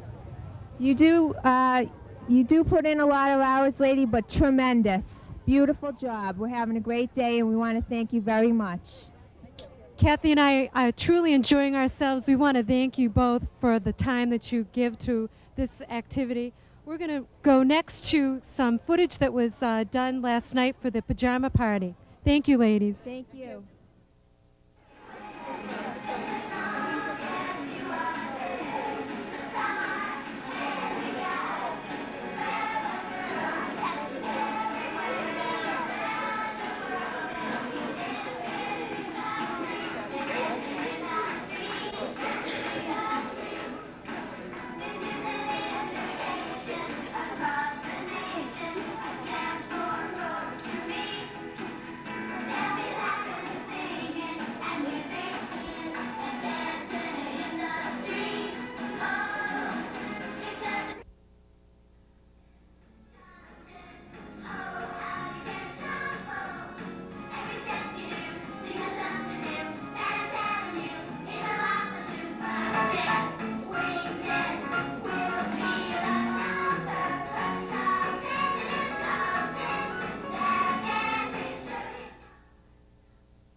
We're here at the Fall Festival this afternoon with members of the Deborah Adams Memorial Scholarship Fund. We were very lucky to have met these folks earlier today when Jacqueline and I were out mingling with the crowd, and we're going to ask them to talk a little bit about their fund. I'm Mary Sears. I'm a committee member of the Deborah Adams Memorial Scholarship Fund. Our fund is a scholarship that will benefit one Shrewsbury student from Shrewsbury High School and one student from North High School in Worcester, Mass. It will be a yearly scholarship, and it will be a scholarship of a $1,000 donation per student. Could you tell us a little bit about how the scholarship fund began, Mary? Yes, the scholarship is in memory of Deborah Adams, who was a cousin of mine. She passed away last October, and we decided this spring that we should do something in Deborah's memory because Deborah was a pretty well-known figure in Shrewsbury. She was a postal carrier in town for many years. She lived in Shrewsbury for many years and has a lot of relatives here. So we wanted to do something so that, not that we could ever forget her, but just something in her memory that would be really nice for all of us to do together. And that's how the scholarship committee started.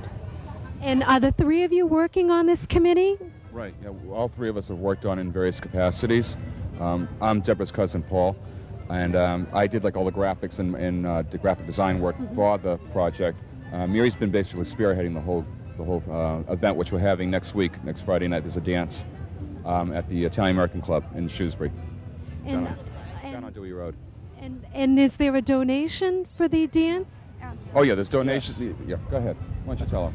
I'm Brian Adams. I'm Debbie's cousin too. And what's just great about this, Debbie was a very loved person to all of us. We're all very close to her.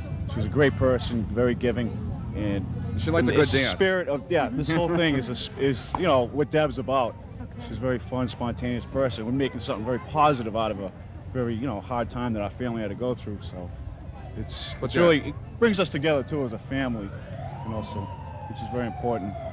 To answer your question, yes, there are donations, and there are tickets for sale for the dance next Friday. We're selling them at the booth as well. Sounds like a lot of fun and certainly for a wonderful cause. Back here at the other part of the Common for the Spirit of Shrewsbury, 1999. I have with me Leo Corazzini, somebody who is a very familiar face here in the town of Shrewsbury. Former member of the school committee, chairman of the school committee, and state rep. Leo, what is your part with the Spirit of Shrewsbury? Well, I've been with the Spirit of Shrewsbury since its onset 3 years ago, representing both the Shrewsbury Lions and the Shrewsbury Town Democratic Committee. And most recently, I've been on the bylaws and the nonprofit status of the Spirit of Shrewsbury. I guess we should tell you that the Shrewsbury Lions have sold donuts and coffee as a fundraiser here at the Common, and also the Democratic Committee has given away small flags to the children and also has a raffle of a stuffed animal every year. So we're pretty active with those two groups, as well as with the overall Spirit of Shrewsbury Committee. That sounds great. Looks like a beautiful day, doesn't it, Leo? Oh boy, this was made to order. You can see from the people behind us. Should also mention that the Lions bring in the area Sightmobile, and we offer free eye examinations, preliminary examinations, and the doctor was here all morning, and the Sightmobile is here on the premises, so that's another plus. I also see that there's another mobile unit in the Mass General Bloodmobile that Linda Turner brought in, that she'll be talking about pretty soon, I guess. Yeah, we're going to be talking to Linda in a few minutes. So is there anything else that you'd like to tell us, Leo? No, I just think that it has grown favorably over the past 3 years with more activity, and the parade tomorrow, we're rolling, and more people in town should get involved in this particular event. Okay, thank you, Leo. Let's take a look at some of the events that happened yesterday.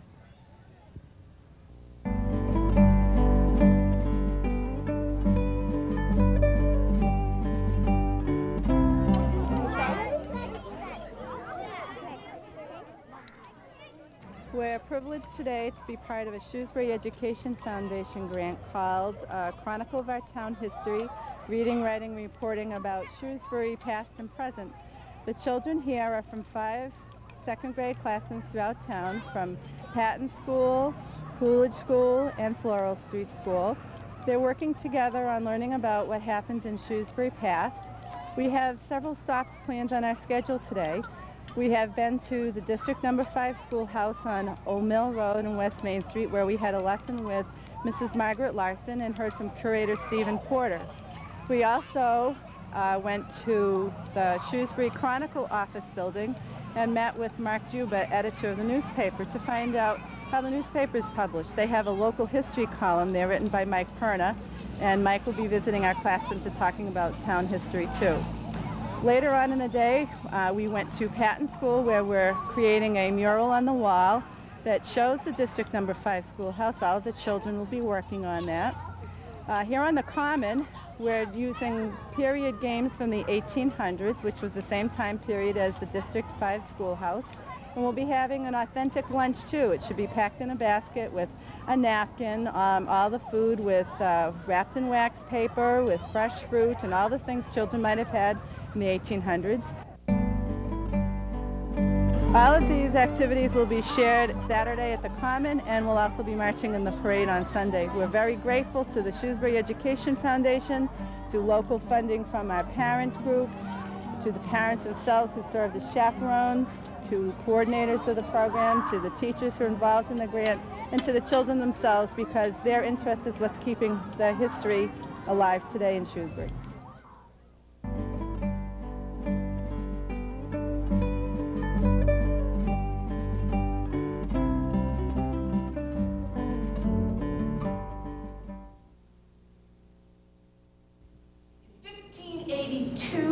On November 27th, the 18-year-old William Shakespeare married the 26-year-old Anne Hathaway. And that's very interesting, even for those days, of the younger man and the older woman. Shakespeare was always, it appears, to have been a curious man. Come on in, folks. And interested in a wide range of experiences. And 6 months after he married Anne Hathaway, his first child was born. This also makes for some interesting counterplay between advice given in certain Shakespearean plays like The Tempest, Break Not Her Virgin Knot, and the reality of life beyond the stage. Shakespeare is aware too then, when he's writing these plays with these known actors, when he's writing with a knowledge of what is and is not allowed in our friend censorship, that Elizabeth the Queen has said, look, a couple of things you're not going to talk about, and I'll let you stay in business. You're not going to talk about the Queen getting married. I'm tired of that. Right? And she does. She says, you'll not do that. And you're not going to talk about the religious tension between Protestant and Catholic. Right? You're just not going to do that. Of course, Shakespeare says, fine, I won't, does anyway, but very indirectly, not in the contemporary play. He's got all these constraints, and he's an actor. He's able to work against those and write great drama. And inside of those, if you were Shakespeare, what would you do for yourself? What we seem to have determined is he appears to have not had a strong memory for the lines he himself has written. Now, if you have ever looked at a Shakespearean play from the point of view of memorizing, you know some of those speeches. You know, on and on and on and on. And I've never understood how professional folks in the theater can get out there and not blank. Right? I mean, this to me is stunning, to be able to go out.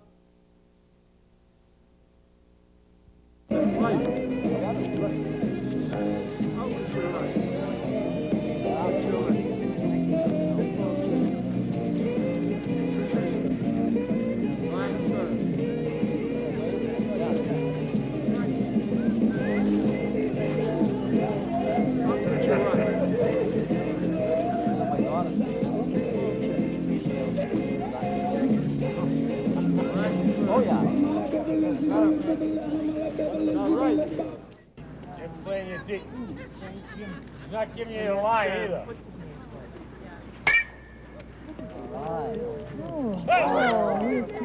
I think he's seen it. I'm third. Jim. That's good for a home run. Come on! You got it! Jim's not even mad if he's going to try for you, too. Going for home, Jim. Go home.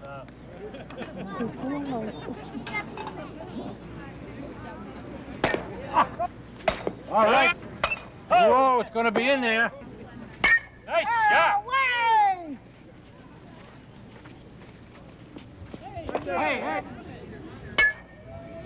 Oh, told you that.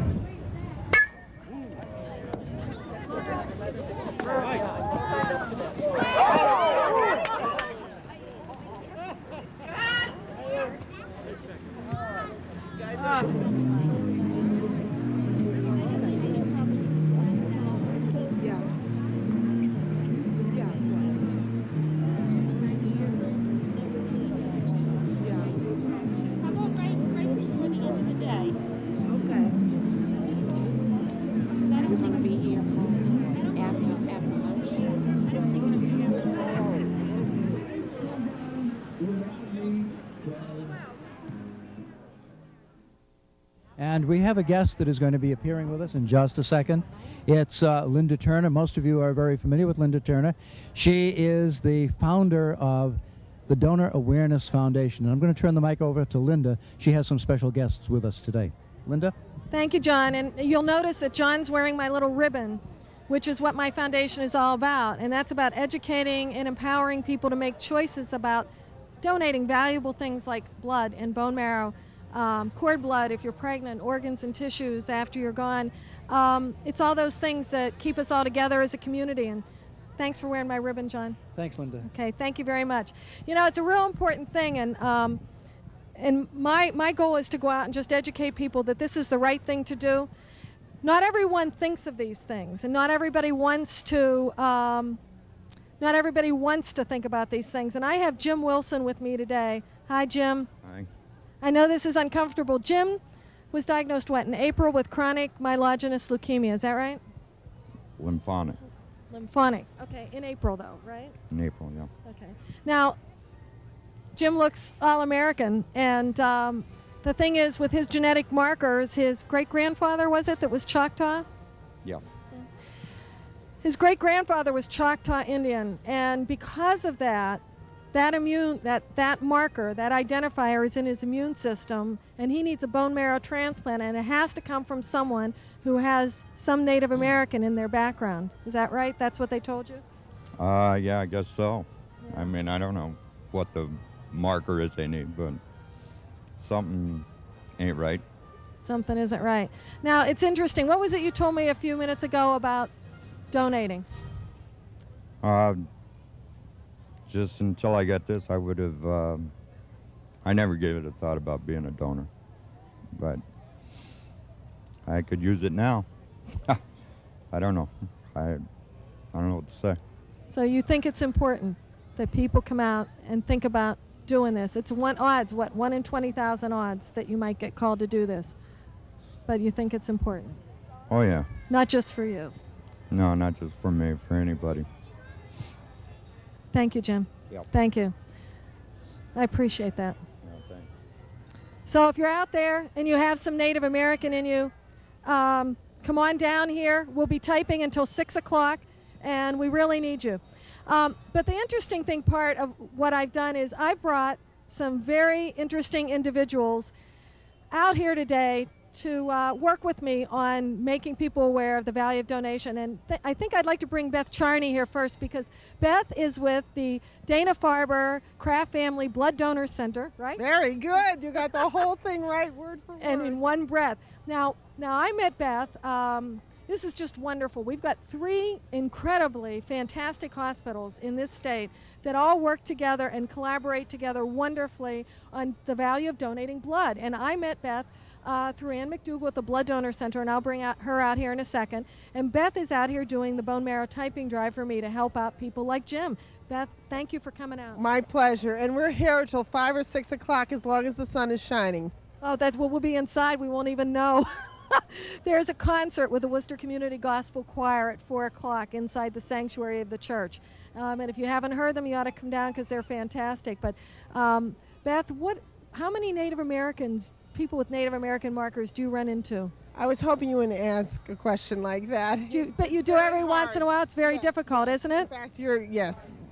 Thanks to you, I'm working with more of those patients. But yeah, it is difficult to be a Native American Indian. It's a small group of people. So to find people with that ethnic background is difficult to have them come out and donate. Yeah, I think any minority group, anybody with any minority in their background Absolutely. We're always learning every day why it is that people don't donate blood, platelets, or bone marrow. Why is it? It's still the fear of needle. It's still the fear of AIDS, and you don't get AIDS from donating, but it's amazing how many people still fear it. So it's the constant education saying, look, you're a healthy, eligible blood donor. Find out what that means. Come enroll. Help a stranger. Thank you very much, Beth. Thanks a lot. And you know, I'd like to now bring Ann McDougall up from the UMass Blood Donor Center. The great part of this, and with her is, Kim Cronin. Come on, I'm going to bring you both out. So welcome, Ann. Thank you. Thank you. It's really great because I advocate for all donation. I think it's important that anyone give whatever they can give, even if it's just coming out and helping out and fill out forms. But But Ann, when I was talking about this day, Ann said to me, Mass General Hospital has a bloodmobile. Maybe they would come out. And I know the woman that does this, and of course she also knew, Beth Charney. And so we're all here. And Ann, thank you for this. No, you're welcome. This is exciting. Yeah. And Kim, is this the first time you've been this far west? It's not the first time we've been this far west. We have made a trip out to Spags every now and then for a blood drive, but it's the first time that we have done a coordinated effort with UMass Memorial and with Dana-Farber, which is really a great opportunity for all of us. Yeah. It speaks to something, doesn't it? Yes, it does. Yes. Yes, it does. It speaks to donor awareness is what it speaks to. Yeah. It speaks to whatever we can do to save one life, whether it's one drop of blood or one little bit of bone marrow. Anyway, I think I'd like to thank you for being here, and hope we'll do it again next year. Thank you, definitely. And I just want to remind people, too, that when you come out and donate blood, or you sign up to donate your organs, or you become bone marrow tested, that's all interrelated. One can't happen without the other. And that when you have somebody who needs a bone marrow transplant, after they have that bone marrow transplant, they also need platelets and whole blood. So it all ties in. So we need you all. And that's why we're together, is to save lives. We work together as a partner. Thank you very much. Jacqueline and I were walking around the Common earlier this afternoon, and we got a chance to meet Michael Perna, the author of Remembering Lake Quinsigamond. Michael, can you tell us a little bit about the book and why you wanted to write it? Well, I've always been interested in local history. I grew up in town, not on the lake, but close to the lake. And I just enjoy writing about local things. It seems that other people enjoy it too, so it's fun for me. In your research, Michael, was there something interesting that you learned about Lake Quinsigamond that you could share with us today? Well, there are so many stories that have come out of that, writing the book and so on. I've talked to so many people that it just keeps building every day, that there are more and more stories that people relate to you. And I think it's important to have this recorded in some fashion so the history isn't lost. You mentioned people. Is there a person that stands out that you might think of as you recall that you either wrote about or interviewed? Well, certainly some of the families, descendants of some of the families that were involved in working at the White City, or even I met the great-grandson of the founder of the White City, a man named Bigelow. That was very, very nice and shared a lot of information and photos with me. Michael, what prompted you to write the book, and over how long a period of time did it take you to write the book? I had a friend who wrote a book about the tornado, the 1953 tornado, and he urged me to get involved in this. I didn't have a manuscript or anything like that, and hadn't set out to write a book. But the people that published it, Tatnick Bookseller, liked the idea and said, go write a book. So that's what I did. And I guess it's a pretty popular one because it's sold out here today. It's sold out for now. We sent for some more, and we should have some more shortly. The first printing of the book is almost gone, and they should be reprinting it shortly. Are there other topics, Michael, that you're interested in either researching or writing on? Well, I do a weekly column for the Shrewsbury Chronicle, a historical piece each week with a photo of some local historical point or building or person. So that, as I said, it's a lot of fun for me, and people seem to enjoy it. So it's been very gratifying to me. Where can the folks at home pick up Remembering Lake Quinsigamond? They can get it at Tatnick, Tatnick Bookseller, at Spags, Borders I think has it, Barnes & Noble. So it's around, or they can get it from me. Great, thank you so much. Thank you, Michael. Well, that's it for interviews here on the Common in Shrewsbury at the Spirit of Shrewsbury Festival 1999. Now let's go and look at some of the sights and sounds of Festival 1999, the Spirit of Shrewsbury. Hi, I'm Natalia Way, and we're here at Beale School's Craft Show. Let's go inside.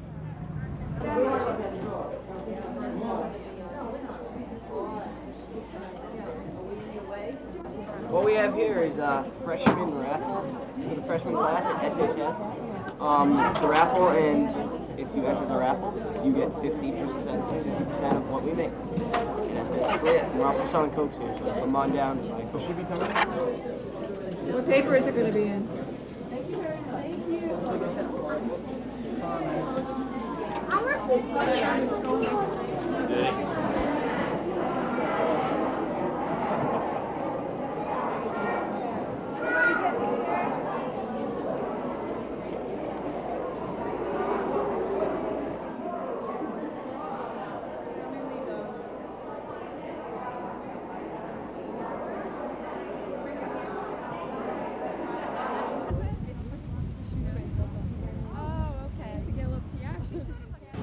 Hi, I'm Talia Way here with Mrs. Hebert at the Hebert's Candy Mansion. Would you like to tell us what's going on today? Well, in the spirit of Shrewsbury celebration, we have a lot of things going on today. We have the haunted house opening, grand opening for 1999, the last one of the millennium. And we have a record sale for PBS station WICN. We have a blood drive for St. Vincent's Hospital. Count Dracula's downstairs getting some blood. And we also have a miniature horse show going on. And pretty soon, Sunny the Clown will be here, and she'll be doing balloon sculptures for everyone. Well, it sounds very exciting.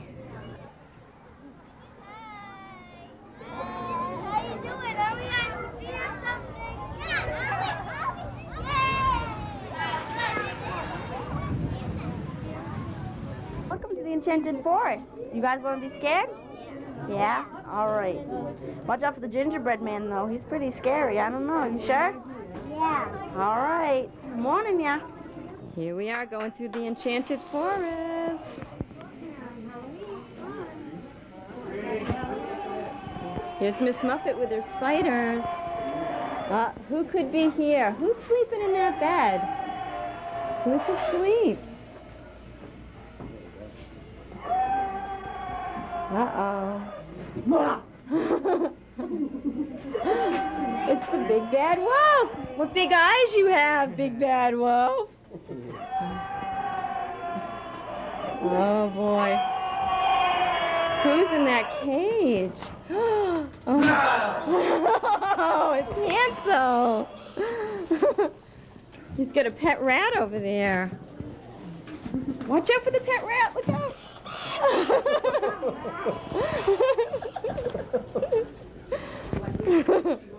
Oh, it's over here. Oh, there's a house of bricks.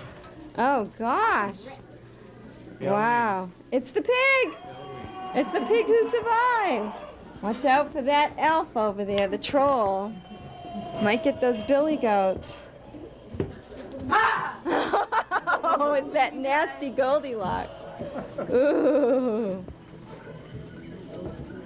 Ooh. There's a cow jumping over the moon. Oh, look, it's Jack. He fell down.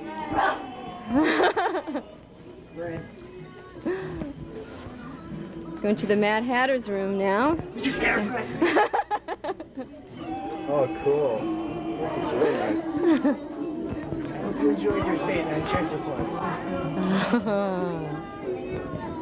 Here we go. Bye, Alice. Bye, Mad Hatter. Bye. Okay, well, thanks so much for entering our Enchanted Forest and sharing our time with us. And most of all, we hope you come by and give some money to Allison. This year, we're happy to say that we're raising money for little Allison Marchessault, who is a multiple transplant recipient, and it's also for Children Organ Transplant Association. So please stop by and see us. We'd love to have you come by and love to be a guest in our house.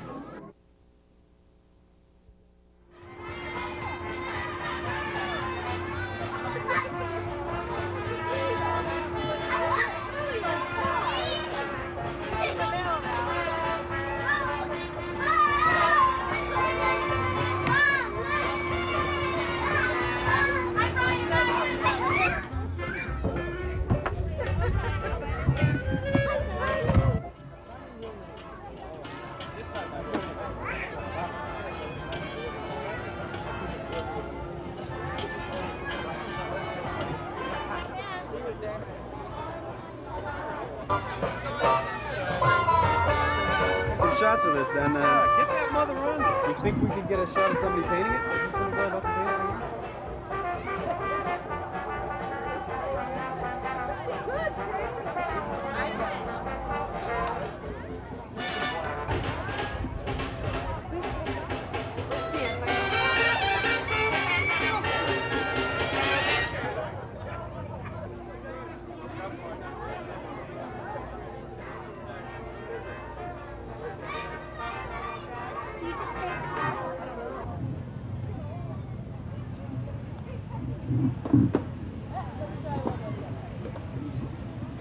Hi, my name is Sharon Cheney. I'm with the Shrewsbury Schools Music Association. We are selling this CD, which is a CD of the audition tape which our performing group submitted to be able to perform at Disney World in March. The proceeds from the tape will help subsidize this trip for our three performing groups, the high school band, the high school orchestra, and high school concert choir. They're available for sale at each of our season concerts at the high school, or you can call me, Sharon, at 842-3685. Thank you. Hi, I'm Cheryl Rosen from the Shrewsbury Rotary Club. We are running a drawing, and it's for a Christmas stocking full of toys, as you can see here. It's worth $200 in retail prices on the toys. It is going to be run off at our pancake breakfast on November 7th at the high school in Shrewsbury. So if anybody's interested, you can give us a call at the Shrewsbury Rotary Club, and we're in the phone book.